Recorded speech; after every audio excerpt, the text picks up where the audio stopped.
main subject area of our meeting tonight. I'm particularly blessed by the organization that our speaker represents. I just received the endorsements from Mom for America. So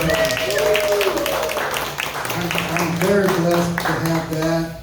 And they give you a very, very nice looking endorsement with your picture on it, and the purple, and the stars, and it says the parent empowerment, financial accountability, and academic achievement. It fits nicely with the platform that I'm running on right here in Cypress Fairbanks. So it looks like I'm the only candidate so far to have received that particular endorsement. We have, thank you. We have a very special speaker with us tonight. He's going to speak about Moms for America and what it means and the progress that it's making here. I think it's a national-wide organization, but it's really coming to fruition here and growing here in Texas. And I'm anxious to hear from Dr. Spiers about the organization. We got a very special person that's going to introduce him. Her name is Dana, and she is the spouse of Dr. Spiers. So I'd like to bring her up and do the introduction. Nothing like being tapped on your day off.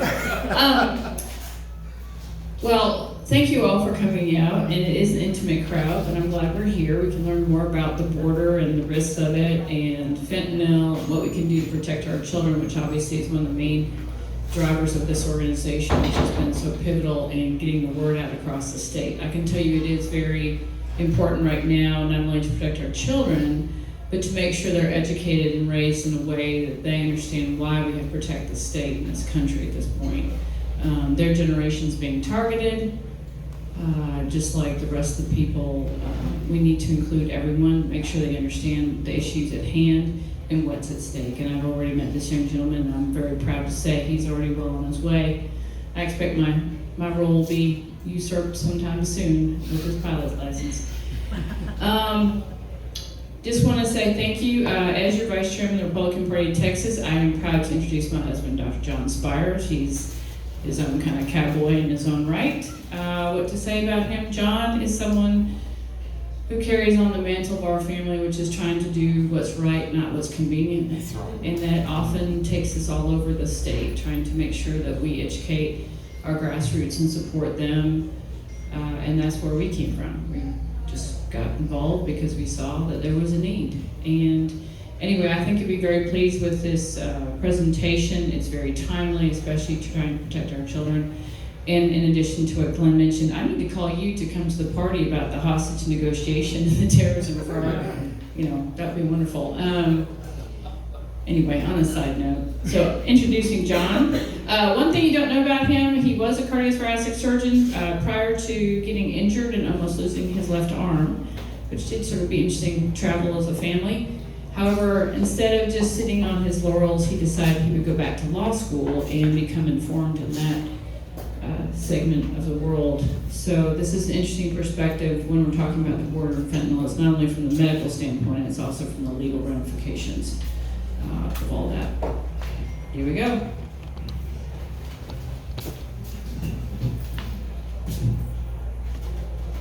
Is it working? It did. All right.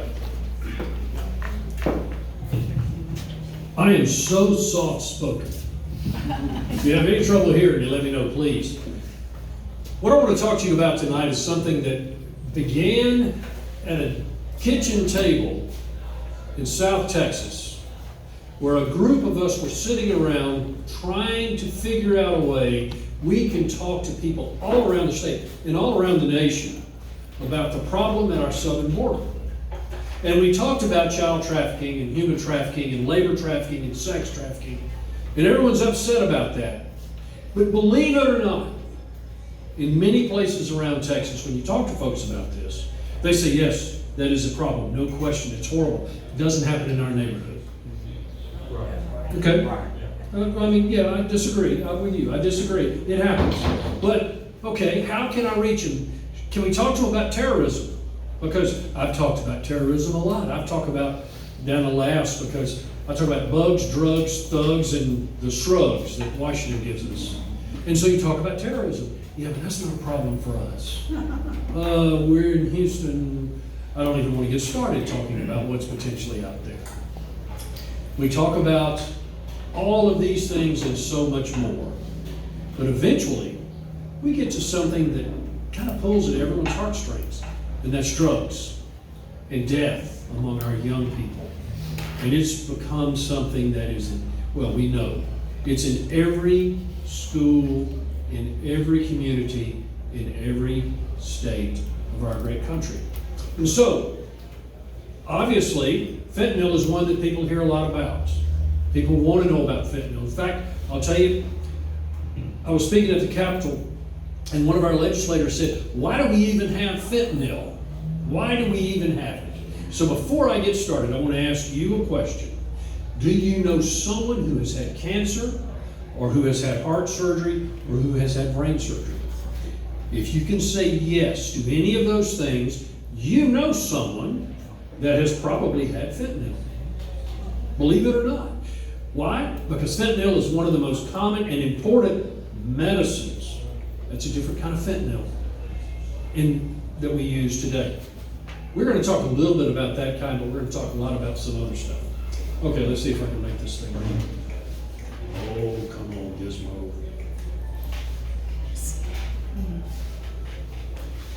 You know, I don't think I've ever had one that went off without a hitch. No, it just needs to wake up. It's just being persistent. All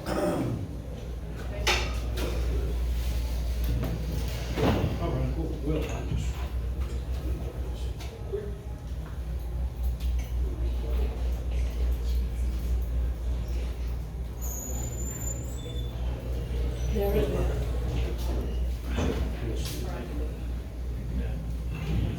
okay. So, I want to talk to you about Paul Jansen. This guy was a genius. He wanted to treat the world. He began his career, he worked on inventing a medicine. He helped on this, inventing a medicine that you may have heard of. It's called Tylenol. Okay, he was part of that. But then he went on and he created all these other things. Things like haloperidol, Haldol, which is a medicine used in hospitals all the time. Risperidone, used in hospitals all the time. Miconazole and ketoconazole treat yeast infections of any sort. They're very important. Loperamide, diphenoxylate.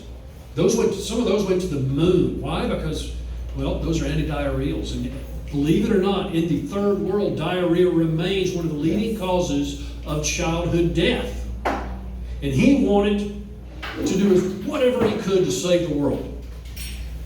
Next slide. It's not a page, it's a page down. Hit space bar. See what that does. Space bar. Okay. And in 1963, he patented a medicine that he had invented called fentanyl. Well, it's got a long chemical name. But the way he came up with this was he said, let's look at the medicine Demerol. And it's got some characteristics that I think we could tweak, and we can make something that's even better. That is quick acting, reliable, doesn't have the cardiovascular effects that morphine does. Now, why is that important, particularly here in Texas, and particular to me as someone who operated on heart?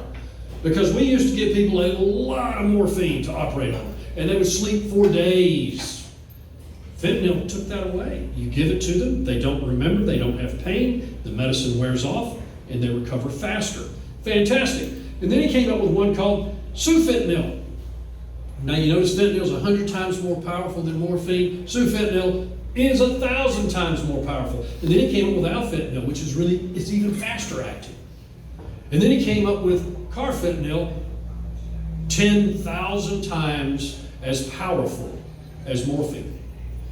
And just so you know, we know about 150 different variants of fentanyl out there, where they've tweaked it here and there. We'll talk about that in a moment. So, fentanyl revolutionized anesthesia. It doesn't caused that plasma histamine release that morphine did. It had short onset of action, predictable duration, and as you go down, you see that it's inexpensive and simple to synthesize. So it doesn't cost a lot. It's cheap. It's not hard to make. It's easy. And if you've ever heard me give this talk before, this is where I say it's cheap and easy, like Hunter Biden. That's to see if you're waking up. So those are the keys. It's cheap and easy, simple to make, safe when it's used properly, when an anesthesiologist or a nurse practitioner trained in pain management gives this medicine, it is very effective. It's incredibly effective. But cheap and easy. It may be working now, is it, Tom? Yeah. Okay, it likes me now.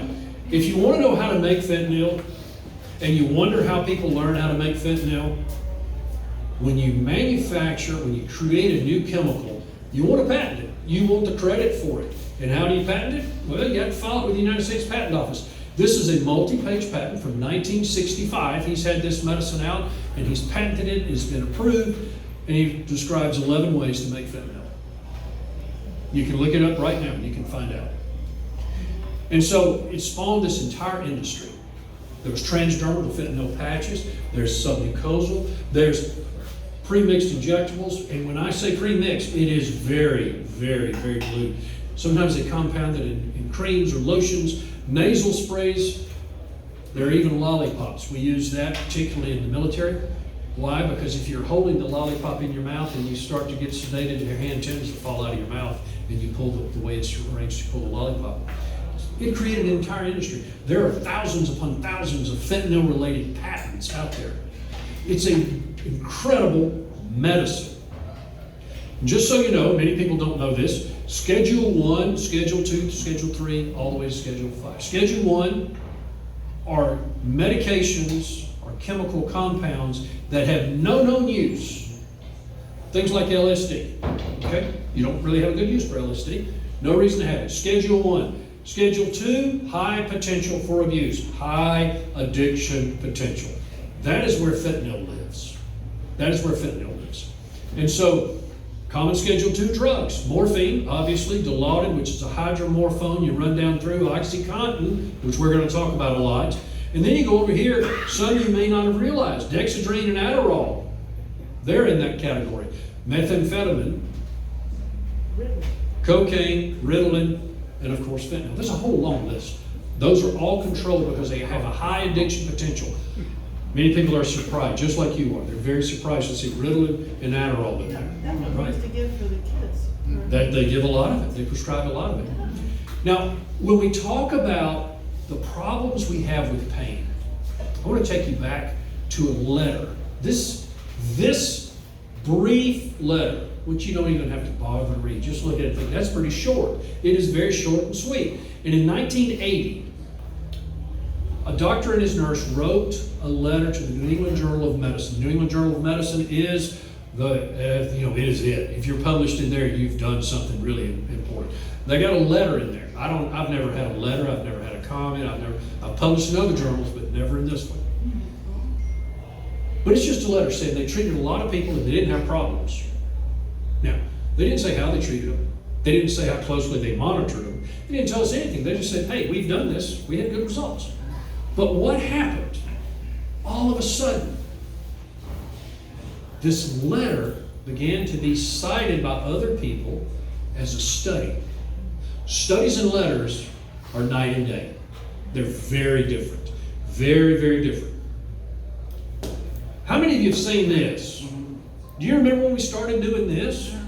All of a sudden, now I want you to be truthful. How many of you have you ever gone to your doctor and said, oh no, I'm way over here. I'm the green smiley face? Pretty much no one.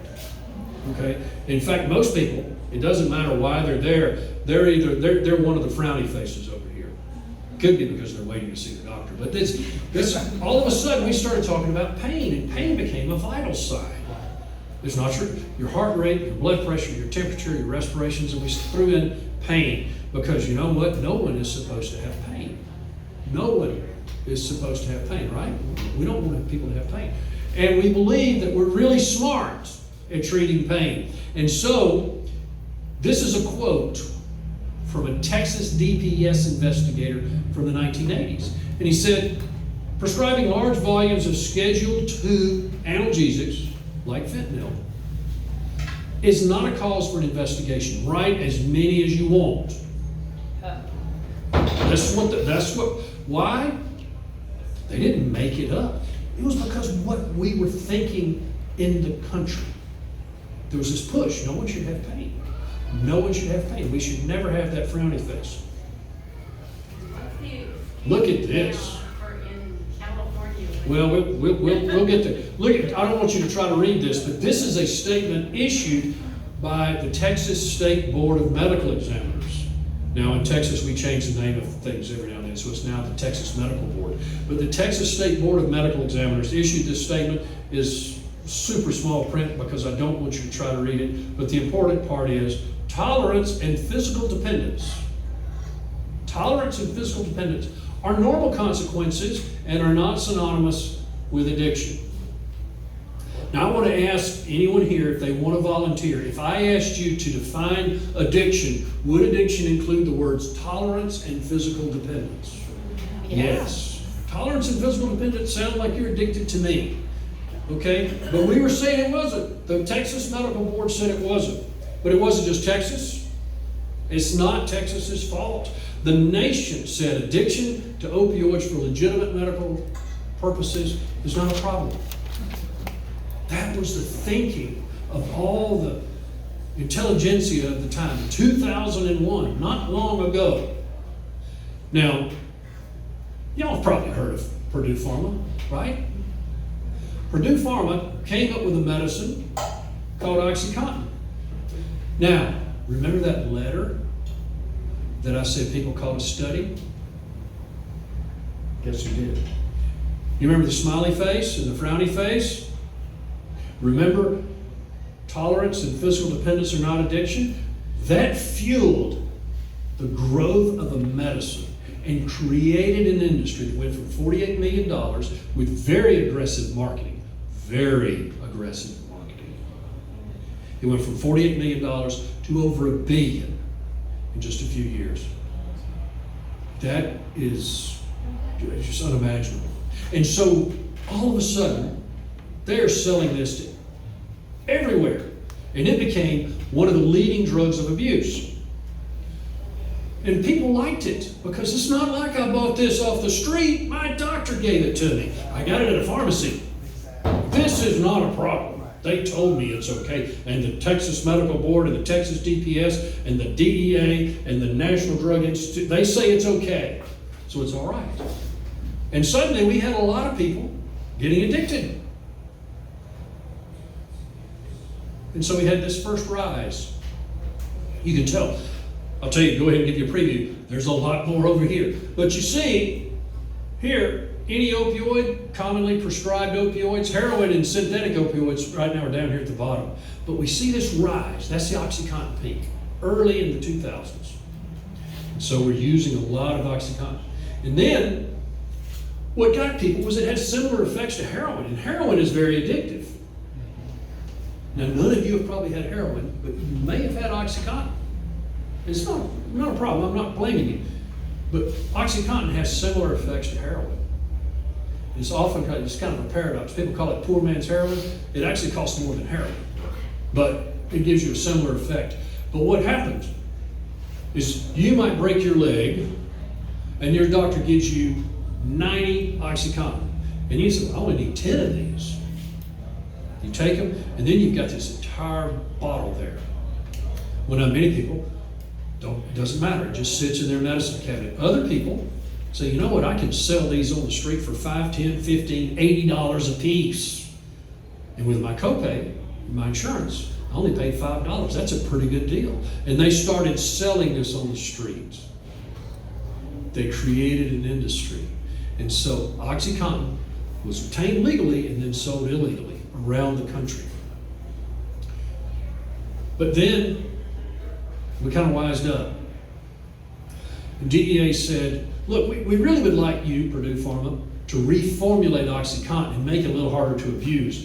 Now, they were more than happy to do that because when you reformulate a medicine, it gives them more patent protection. They can make more money in the long term. But it had an unintended consequence because suddenly if people couldn't get high off the OxyContin and they're addicted, what did they have to turn to?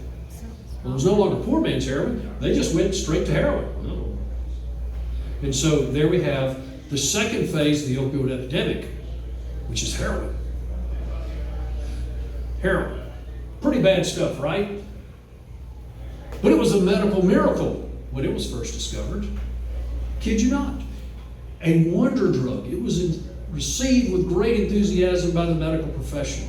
In fact, early on in the history of treating narcotic or opioid addiction, everyone thought, hey, heroin might be the way to get them off these other drugs. Medicine's had a few missteps along the way.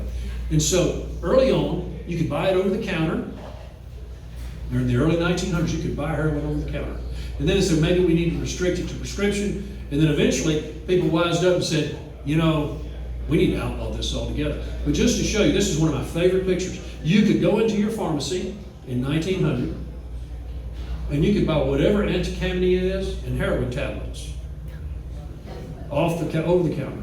And it would treat coughs, bronchitis, laryngitis, pneumonia, hay fever. In fact, the list goes on and on. That was during the time when they kind of sold snake oil. This is a narcotic version of snake oil.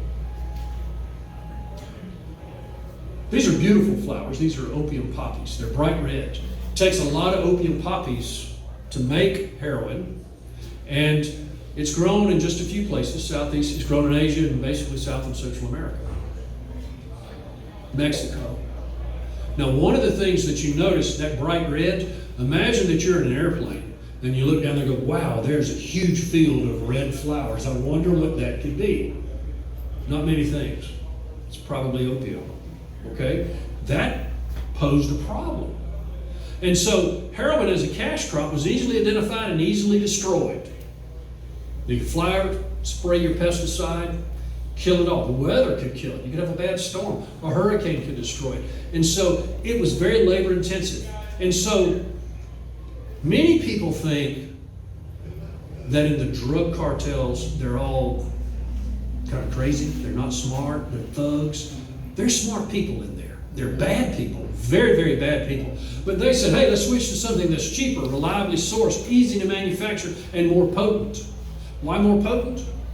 Because if you have heroin, it takes up a lot of space. You have fentanyl, doesn't take a lot of space, doesn't weigh much. You can carry a whole lot more fentanyl than you can heroin if you're transporting it. And so originally they said, we'll just divert it. Now in the world of law enforcement, Glenn will tell you, when you divert a medicine, it means you're stealing it. So it was diverted, not for the legitimate purpose. And they would actually take pharmaceutical grade fentanyl patches used to treat cancer pain, and they would steal them and sell them on the market. Doctors, nurses, pharmacists would do this. And sometimes they would actually even break into the hospital and take it, or break into a pharmacy and take it. And then there were pill mills where you would go to be treated for your pain, and there were doctors who were prescribing all of these pills, all of these pain patches. And so people started using fentanyl. And it was a big money maker for the bad guys. But you know, how hard is it to make fentanyl? How hard could it be? Don't you need a fancy laboratory and a bunch of, well, I won't say rocket scientists, but high-tech pharmaceutical scientists to make it? Or do you need some guy that dropped out of high school who can read and understands how to cook? And you wind up with George Marquardt, the drug wizard of Wichita, who actually, according to DEA, came really close. He made a high purity product. And suddenly, bad guys were not just stealing fentanyl, they were making it. They were making it. There were originally 4 methods that were common. Dr. Jensen described a whole list, but really what we call the original method, his original method, was very complex, but it got simplified and simplified. I've read all of these. This one, the Siegfried method, there's this little French chemist who said, I made this. It's really powerful. You need to caution your friends before they try it because it may kill them. But here's how you do it. I can't imagine doing something like that. But then the Gupta method made it. How many of you like to cook? Some people in here like to cook. I know. You want to cook something that requires 100 pots, 5 pots, or 1 pot. You want to use 1 pot, right? 1 pot's easier. And the Gupta method is a 1 pot method. It's very, very simple. It's not super pure, but it's pure enough. And it is very easy to make. In fact, you're looking at a fentanyl lab. This is how they cook fentanyl. These are photographs taken in I think it's the Wall Street Journal. And they showed how to make it. We'll talk a little bit more about it, but as you can tell, that's in somebody's house. They have really nice little lace curtains right there. You know, a couple of 5-gallon buckets and a mixing pan. Not real hard. Not real hard to make. And fentanyl, remember, is 100 times stronger than morphine. It's 50 times stronger than heroin. It is much cheaper to make. $300 versus $10,000 to make a kilogram. It's much more powerful, obviously. It's synthetic, not crop-based, and does not require farms and farmers. And you can make it in a living room. Anybody can make it. It's not hard. You have seen this image before, I'm sure. The one with the penny and the few grains of salt. Did anybody tonight get iced tea and put a sweetener in it? You did. Did you put, what kind did you use? Stevia. Stevia, okay. That weighs about 1 gram. That packet weighs about 1 gram. That means in that one little packet, you can take a sweet and low. And in that sweet and low, there's 1 gram of powder. And if it were fentanyl, that would be 500 lethal doses. So that stevia packet, if it had been fentanyl, could kill 500 people. That is how powerful fentanyl is. When you go to the hospital and the anesthesiologist gives you fentanyl, it is so dilute. Very dilute. And then we get to the third phase of the opioid epidemic, which is where we are now. And so, all of a sudden, we see the synthetic opioids skyrocketing. And this may not come down for a long time. This is terrible. In 2021, 110,000 people died from overdoses. 72,000 of those were involving fentanyl. We believe about 5,000 Texans died. Now I say we believe because, let's be honest, our death certificates are not always accurate. We just find someone and they've passed away and they say, well, that's natural causes. We don't know what happened. And they did not always account for what actually happened. But it doesn't matter. 72,000 is horrible. And the number will be higher the next time we get statistics. It takes a while for the statistics to come out. These are from 21. Okay, 133 opioid-related deaths among children under the age of 3. Now, these kids are not going out and scoring fentanyl on the street. They're not trying to do that. Where are they getting it? They're getting it from their parents, their cousins, their brothers and sisters. But 133, one is too many. No child should be exposed to this. And fentanyl is now the leading cause of death among young people. The leading cause of death. How did we get here? There was a time, not too long ago, where if you wanted fentanyl, you could pretty much track it from China directly to the United States. Directly to the United States. The precursor chemicals, or fentanyl, or one of the fentanyl analogs, which is a variant of fentanyl, were manufactured in China or India, sometimes in Singapore, and they were transported to the United States. They may be finished here, or they may just have the final product directly to you. They had secret factories and stuff, obviously, Canada, United States, and in Mexico, and they would smuggle it to where the consumers are, and the consumers are in the United States. And you wonder how the cartels distribute it? These are cartel affiliates in just about every place. In every congressional district in the United States, There is someone who's either really in the cartel or affiliated with the cartel or associated. They're just bad guys. They're scattered everywhere. You might imagine here in Houston, Texas, there are a lot. There are a lot. 1.4 million cartel affiliates. 1.4 million. Now, the good news, and you can laugh at this in a moment. In 2019, President Trump told China, look, we've had enough of this. You have to do something. So China said, we're going to regulate all forms of fentanyl and the precursors. Now, China did regulate that very stringently. If you're in China and you're abusing fentanyl, they have a program where they will help you get off your addiction. It involves a bullet to the back of your head. That is the way they handle it. They don't tolerate it. If you're killing Americans, they don't care. But if you're in China and you're abusing, they will not tolerate it. And in 2023, after President Trump left office, what we have discovered is, and who would have thought it, they're making more than ever. And they're shipping it now to Mexico. And they also make methamphetamine. They still grow heroin over there. They still make the heroin out of the opium poppies. They make almost really any drug you want, you can get from China.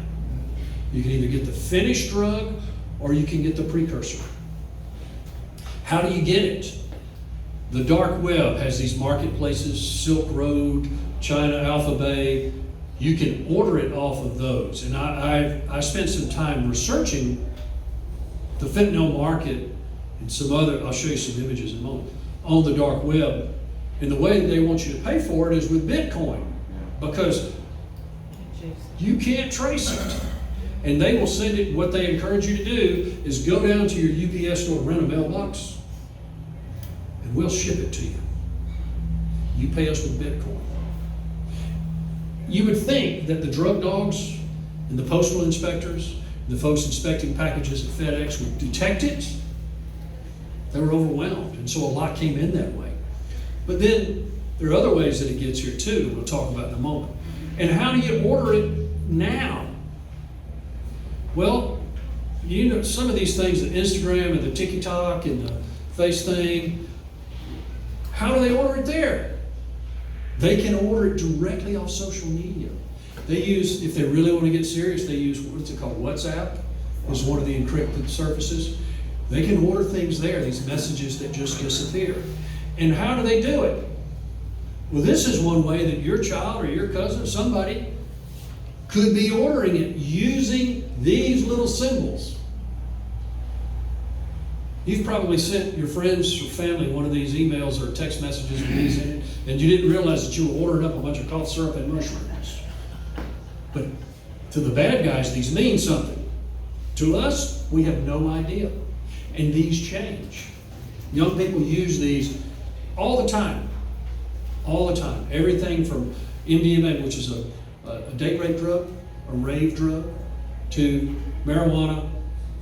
They can even order fentanyl and the like. So now, for example, in New York City, you could go on to social media or your Twitter account or whatnot, and you could post one of these cryptic messages. The dealer would see it, and they would appear at your door within an hour with these drugs. You didn't have to leave your living room. Same day service. And their strategy, of course, was to just overwhelm inspection. But as we got better and better and better, they had to find another way to get it here. And where is the way to get it? Well, send it south of us. Send it to Mexico. Because the cartels are an incredible logistics operation. They absolutely, positively can get something into the United States. Okay? So, right now, we believe that most fentanyl comes into the United States through what we call traditional ports of entry. Laredo is one of the largest land ports in the United States. All these huge trucks coming through, and they are filled with, you name it, and they would try to smuggle it in there, but they put it in cars as well. They're very clever at where to hide it. These are ways they get it in here. We have 11 of these ports, and we have to recognize that the cartels actually control at least the southern side, but sometimes more, of these ports. So they can ship what they want to. Okay? And they make so much money that if we seized 99 of 100, they're probably still gonna make enough money to pay for the whole thing off that one that gets away. How much have we seized? And seizure does not mean how much has come in. Seizure. Well, just for reference, methamphetamine remains one of the most abused and smuggled drugs coming into the United States, 175,000 pounds. Were seized in fiscal year 2022. Cocaine, almost 100,000 pounds. And when you come down here and you say, well, there's not much heroin, less than a ton, but almost 15,000 pounds of fentanyl. But 15,000 pounds of fentanyl would pretty much kill everybody. They count on it getting stolen, they count on it getting, and people that abuse it develop an incredible tolerance. They take higher and higher and higher doses. Just a dose that would kill you, they can take and not even bat an eye.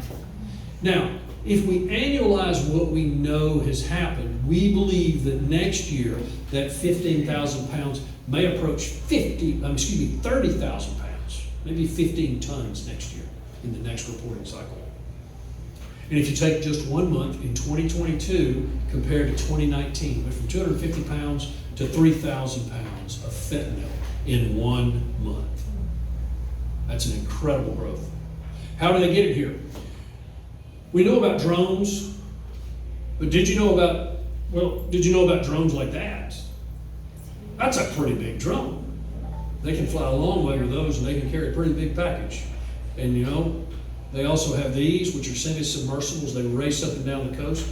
You might have seen in the news where, I think it was actually the mayor of a small community down in South Texas that was at the beach and found a bunch of cocaine that had washed ashore. They smuggle it that way. And believe it or not, one of these can make it over to Europe. You gotta be a little crazy, but they'll get it there. But there are other ways to get it here. This is one of the scariest ways because clearly the little unicorn backpack was probably not made for someone our age, it's made for a small child. And what you see right there is fentanyl that has been pressed into a pill that looks like OxyContin. This was the way they were making their fake pills. They made them to look like OxyContin. They were that light blue, they had the same stamp, I'll show you in a moment. But we don't have any idea how much comes through there, just as we don't know what really comes through the ports. There's no telling what comes over land.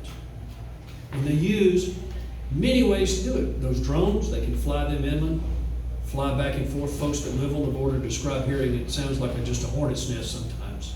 There's so much. But they use just traditional smugglers, or they tell someone, the price of us getting you into the United States is you carry this package.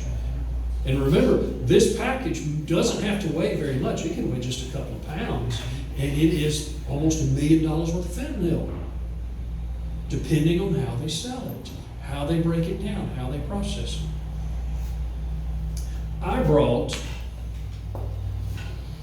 something to share. I want y'all to take a look at these. This is called Practical Advice for Migrants. Can you share this, please? Practical Advice for Migrants. This is a little bit bigger than the version they give out. Open it up. What I want you to see, this is the actual size. The International Committee for the Red Cross. The International Committee for the Red Cross hands these out. And it tells you how to get from Guatemala to the United States. So, tells you where to stop. It's got all of this information on the backside. There's an English version, there's a Spanish version. So it gives you a map, who to call in each area, and what.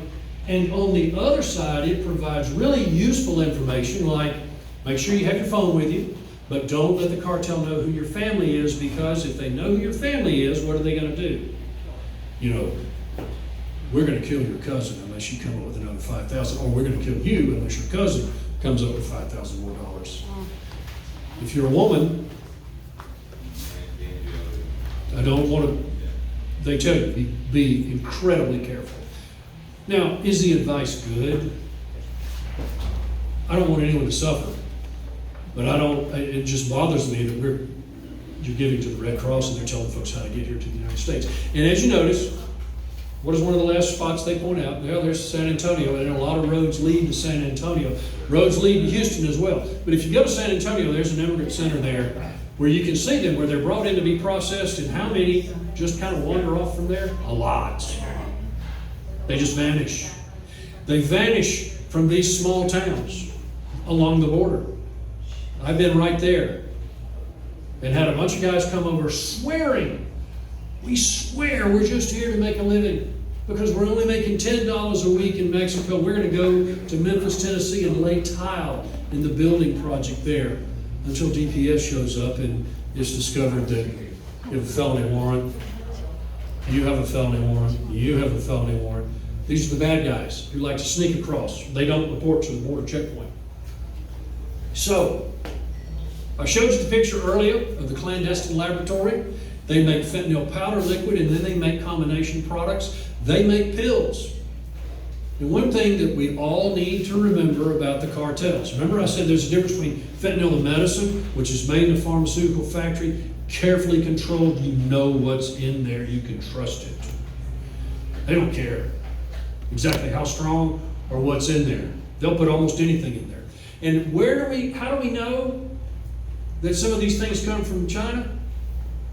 Does anyone speak Spanish? You don't have to. Chinese chemical. Right there on the side of the bottle. The Chinese chemical. So we know where it's coming from. One of the challenges we have with fentanyl is that it is, remember I said it's cheap and easy? It's cheap, easy, and it's easy to alter. And so for a while, this is a problem that we face in law enforcement sometimes, we would say fentanyl is illegal. But fentanyl with a tweak wasn't necessarily illegal. And so law enforcement was constantly scrambling to catch up with the next thing because the bad guys are constantly changing it.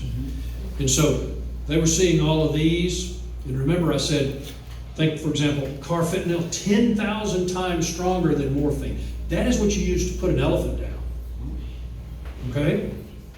That is pretty powerful stuff. And so they're making these changes. Our law enforcement, our Congress came with a great solution. They actually said, any change, we're going to make it illegal. And so they just outlawed the entire class. If you make a change in any of the squares, doesn't matter, it's still illegal. You can't change the nitrogen because that's critical to the drug. And so we know they're not going to change it. But any other thing they do is still illegal. That was actually very clever. It helped law enforcement so much. But it's the problem, the potency. It's very easy to transport. Very, very easy to transport. A kilogram, 2.2 pounds, could give 500,000 to 1 million doses, potentially lethal doses. And when they dilute it, they can have even more. And they use it to make all kinds of fake pills. Fake pills like this. Which one's real, which one's not?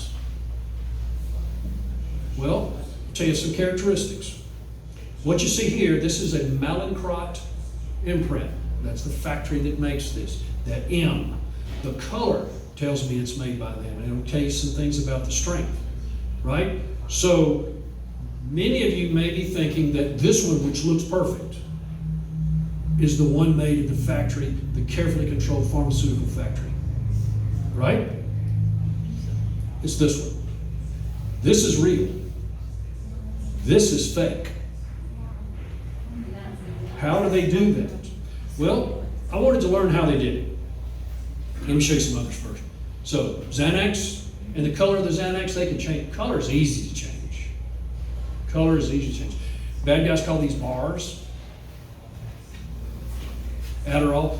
And in each case, the real one is on the left. That's Adderall. And which one's real? Well, the real candy is right there, but that's rainbow fentanyl. Rainbow fentanyl. What you notice here, they took that Mallinckrodt, one side of the Mallinckrodt dye, the other side is a 30 milligram Oxycontin, is what it's supposed to be, but it's not. And they just threw a bunch of colors in there and mixed it up. And the first time I saw that, I thought, oh my gosh, they took one of my favorite childhood candies, Smarties. And they made this look just like Smarties. And it's just horrible. If you don't want someone to look at what you're carrying, what is a very clever way to do it? If you pull someone over and they've got a packet of Skittles or Nerds on the front seat, you probably don't think much about it. And in Connecticut, the U.S. attorney there prosecuted a case where they had taken fake OxyContin and packaged it in Nerds and Skittles. Now, it makes it easier for them to smuggle, but what else does it do? It makes it likely that a child may say, hey, I want one of these Skittles. And before you know it, you've lost another child. They don't necessarily just make Adderall, Xanax. Fellas, it says Cialis right there. That doesn't work quite like Cialis. But they can make it look like anything. And in fact, I'll caution you now, many people like to go to Mexico to buy their medicines because of the cost. They say, I'm going to go to Mexico and I want to pick up my blood pressure medicine or whatever they're going to get. Some interested folks, let's call them that, went down and went to various pharmacies that are frequented by Americans in Mexico, in places just across the Texas border, all the way to Cabo San Lucas. And they bought lots of medicine, because you don't need the prescriptions like you need here. They just bought it. And then they took it and had it tested.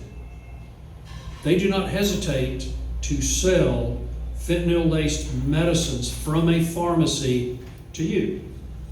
If you're from America, there's a chance, yeah, we'll get the green card. And they will say that. This is what they have said to law enforcement. So, I went on the dark web. I wanted to find out how they make these things. Just so you know, this high-speed pharmaceutical tablet press is used to make candy tablets. That's the way they advertise it. It's used to make candy. And you know, when you look at something on the internet, the next day they're going to have an ad. So the next day, they said, hey, we noticed that you were looking at this high-speed pill press which can make 100,000 pills a minute.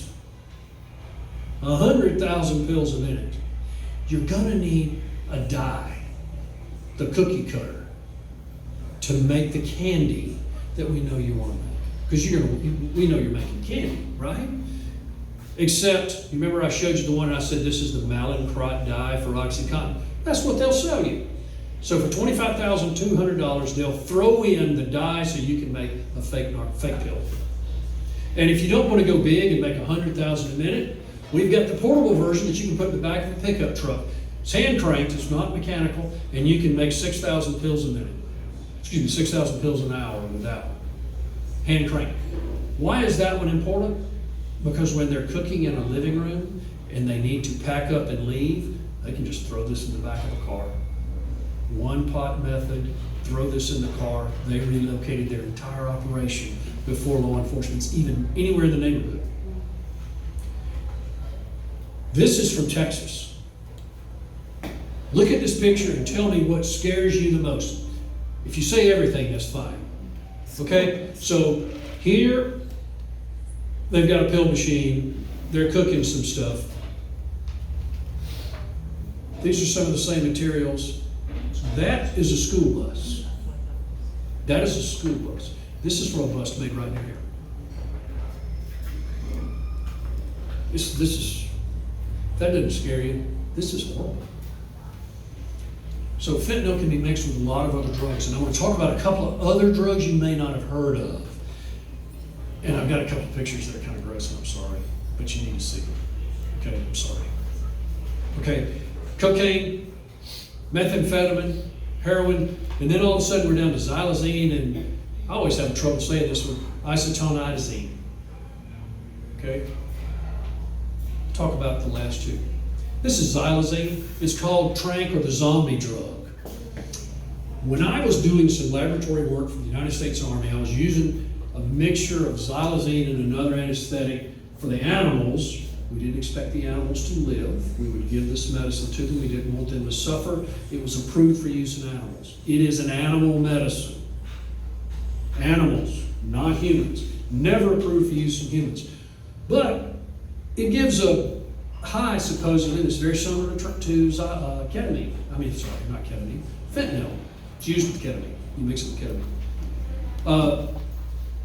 It gives them that same sort of buzz. And so they would use this, but the problem with this medicine that is not designed for you to use for humans is it will actually cause skin necrosis, tissue necrosis. And so this is, believe it or not, this is one of the best, cleanest, least gross pictures you will see of someone using xylazine. And it's called a zombie drug because you see people and they look like something out of The Walking Dead. Parts of their body falling off, just rotting away. And they mix that with fentanyl. What's really scary about this is it's not an opioid, but it has a similar effect. They feel some of the same effects, but it works a different way. And then another designer opioid. Back in the 1950s, back when Dr. Janssen was inventing fentanyl, they were folks were spending a lot of time in the laboratory trying to figure out how to treat pain. And they came up with some that are even more powerful and were never approved for use in animals or humans. But bad guys like to read. And one of the craziest stories that you'll ever hear is there's a group of drug users who like to look for drugs that have been forgotten, that people don't use. And they'll say, okay, they described this and they said it was more powerful than fentanyl, so they will dilute it even more than fentanyl, and they'll say, George, can you try this? Let us know what you think. Write down your experiences with it. They do this sort of stuff. It's absolutely crazy. But they test it and they say, okay, hey, this actually works. So we should start mixing it with the fentanyl because it has a longer duration, it acts a little differently, and it's harder to reverse. And so they're flooding the streets with this. So they mix the zombie drug, which gives a similar effect but doesn't work with opioid reversal agents. They use this, which we can reverse, but it's really hard to reverse because they don't care. They don't care. And one of the interesting things in the drug culture, I've had this conversation with a friend of mine with a drug task agency, with HIDA. People that abuse drugs, if you heard that someone tried something and died, you'd think, I want to steer clear of that, right? They don't. They want to try it because if it is powerful enough to kill someone, they believe that they can take just a tiny bit less and get close to death and have some kind of fantastic experience. And so they will keep trying these things that are deadly. They get hooked on it. They are truly, it's hell on earth. So when you look at what happens with xylazine, which is not an opioid, and what happens with opioids, if you run through the effects, what you'll see with people, they're very, very similar. Very, very similar. And why is this all important? Because we have to stop it. We have to fight back. Now, we can do things on the international level. The United Nations actually has an entire office devoted to this. I hope they actually do something. Our nation is doing a lot. Texas is doing a lot. But you know where the battle is going to be won? It's right here. The battle is won locally. Because you know what? They can't load up fast enough in Austin to get here in the time of a crisis. It requires us to respond now, and I'll show you why. We have to intervene against the precursor chemicals. The nation can do that on the international stage. We can stop transport coming from China. We have the most powerful Navy in the world. We can board ships and search what they have. We can increase the penalties for fentanyl traffickers here in Texas. We did. And in fact, I'll tell you a funny story. I'd worked with some folks. We put forth a law because we thought, you know what, we're going to try to make a small gain because Austin does things in small steps, right? This cycle, in the Texas Senate, they didn't take a baby step. They took a big, bold stride and said, if you sell fentanyl to somebody and they die, you have committed murder. Big step. We needed that. We need to secure the border. We have got to secure the border. We have to control what's coming into our country. I believe that direct action against the cartels is warranted. Now, you're going to laugh at this. I laugh at this. Recently, a member of the Sinaloa cartel, one of El Chapo's sons, said, hey, we're going to crack down on the fentanyl in the Sinaloa area. We're going to cut back on it. Well, it just so happens he was arrested, and he's trying, I think, to curry some favor. But they're actually trying to cut back on it, they say. I don't believe them. I was born at night, but it was not last night. But we'll see how that holds up. I don't think that's going to last. Obviously, aggressive local enforcement.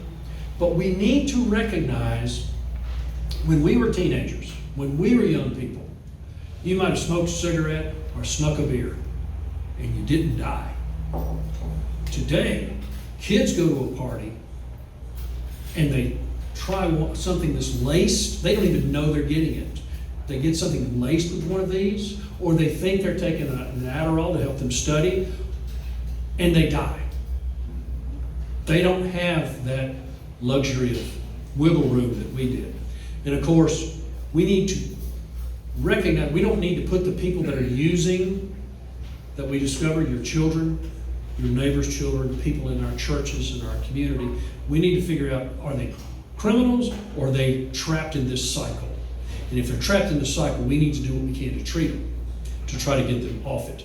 Because quite frankly, there are a lot of people that have become addicted to narcotics that are not bad people, they're just addicted to narcotics, and it's terrible for them.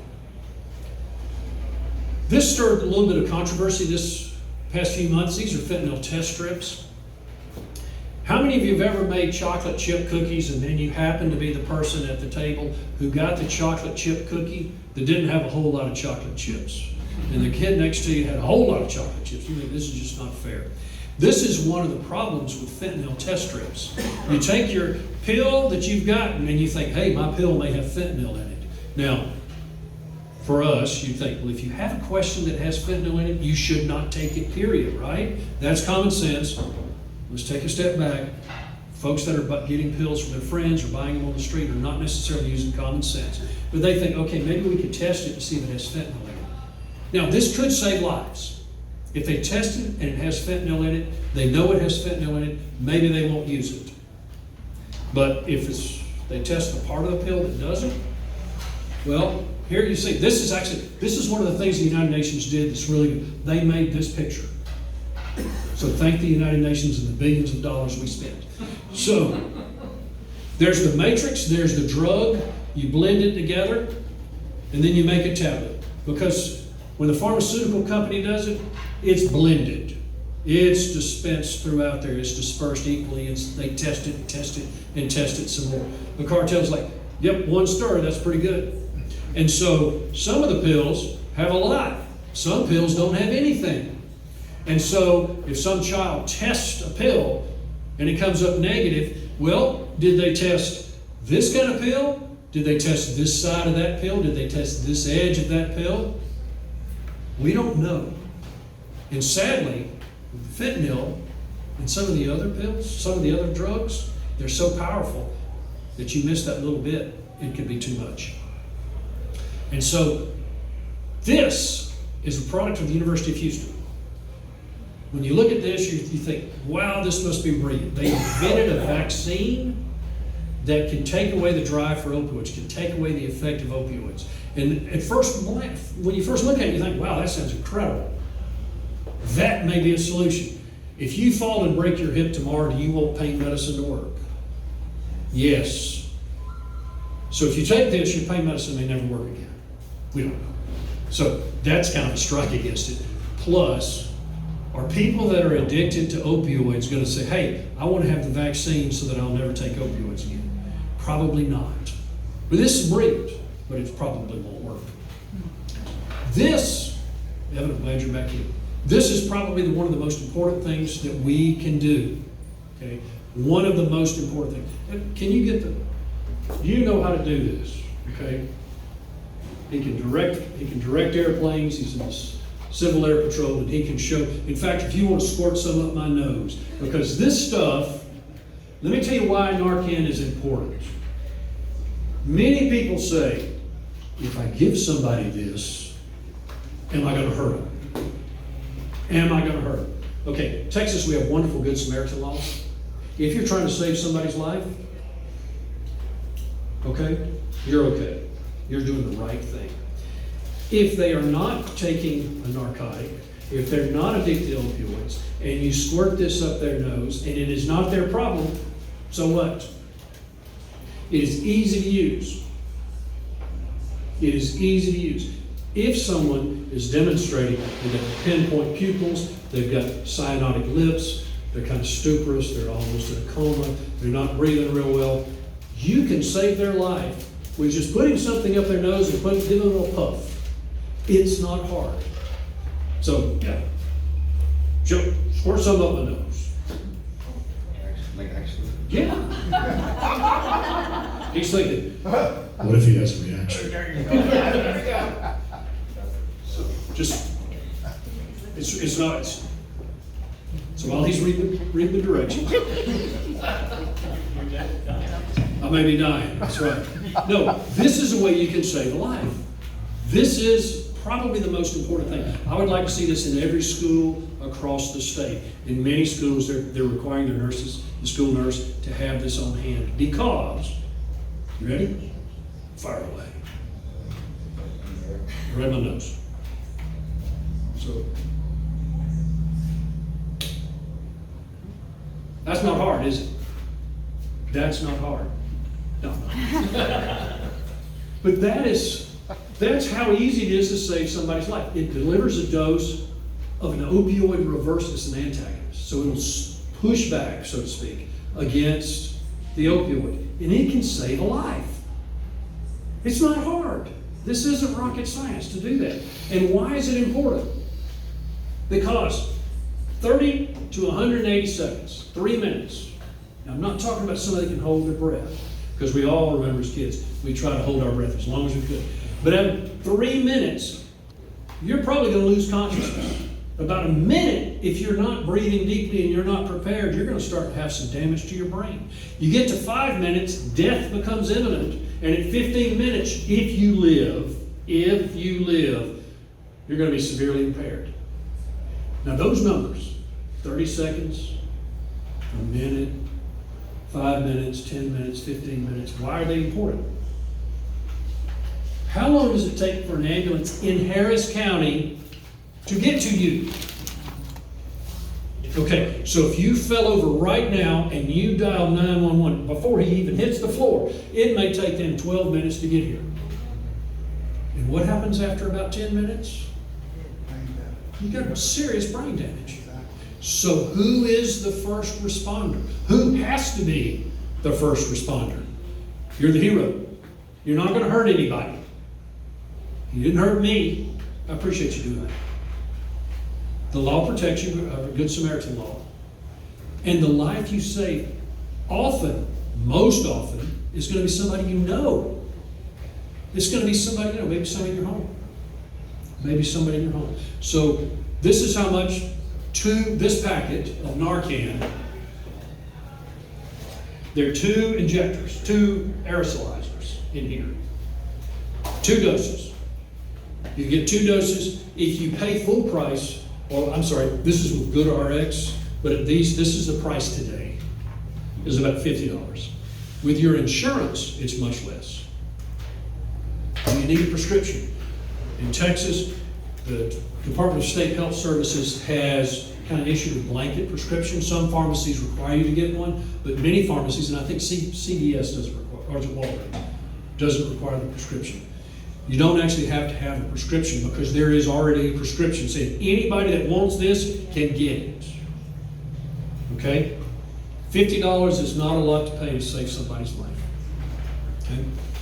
So, this is where I tell folks, you need to learn, teach yourself, teach your children, teach your friends, teach your community. Because we have to be nosy, on guard, and ready to act. Dana Coyne, you've heard one pill can kill. Dana came, we were driving somewhere. in the hinterland. And Dad and I spend a lot of time in what we call no. For an incident I had, and I didn't want to take them. And my friend was telling me, you need to take it because if you're having pain and you take the pain pill, it goes to the pain and it's not going to make you addicted. Is that true? Pain medicine goes to your brain, period. It goes to your brain.